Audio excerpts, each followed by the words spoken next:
Welcome back to Rocking Chair Reflections. Today's question is one I've asked myself more than once. Can I block my own intuition? The short answer is yes, and most of us do, far more often than we realize. Intuition doesn't shout, it whispers. And those whispers can feel so soft, so different from what our eyes and minds are telling us that we dismiss them. Sometimes it's because of imagination, sometimes it's anxiety, sometimes it's the fear of disappointing someone who has come to us for help. Let me give you a real example. I once did a reading for a woman who seemed very focused on her health. She asked about doctors, about medical concerns, about her mother.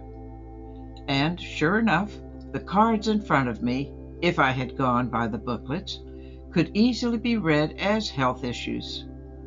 But that wasn't what I was hearing. Again and again, I kept getting the thought, she's planning on moving. I didn't want to say it. It didn't make sense in the context. It didn't match her question about health. And so I kept pushing it away. I thought, well, that can't be right. I must be imagining it. Stay focused. Stay on track. But the whisper would not stop. Finally, I just said to the woman, I can't shake this. I keep hearing that you're planning a move you haven't told anyone about. She stared at me with shock, and then she admitted the truth. She had just listed her home and was preparing for a cross-country move.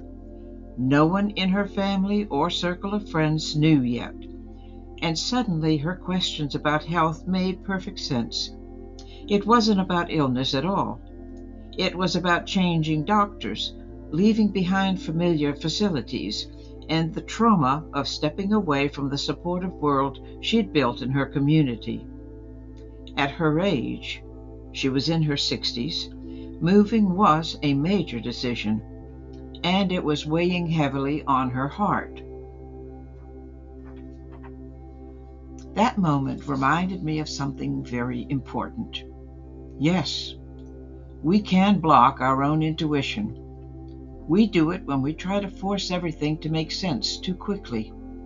We do it when we doubt ourselves or when we don't trust what comes through because it doesn't match the story in front of us. The truth is, intuition often runs at a different angle than reason. It's not about what we see with our eyes.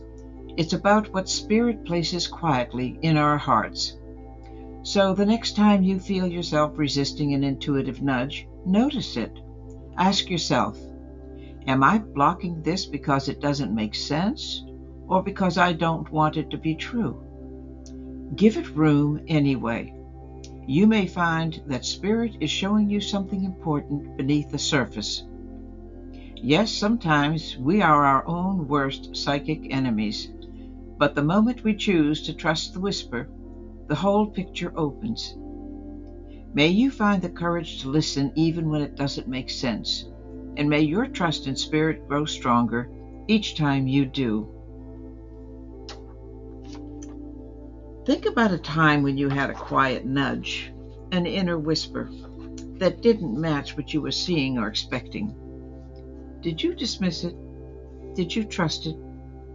This week, practice noticing those soft, repeating thoughts that tug at your awareness. Instead of pushing them aside, write them down or speak them aloud. Don't worry about whether they make sense right away. Intuition rarely arrives with a trumpet blast. It often slips in like a whisper. Trusting that whisper, even when it feels inconvenient or confusing, is what opens the door to deeper connection with Spirit. Thank you.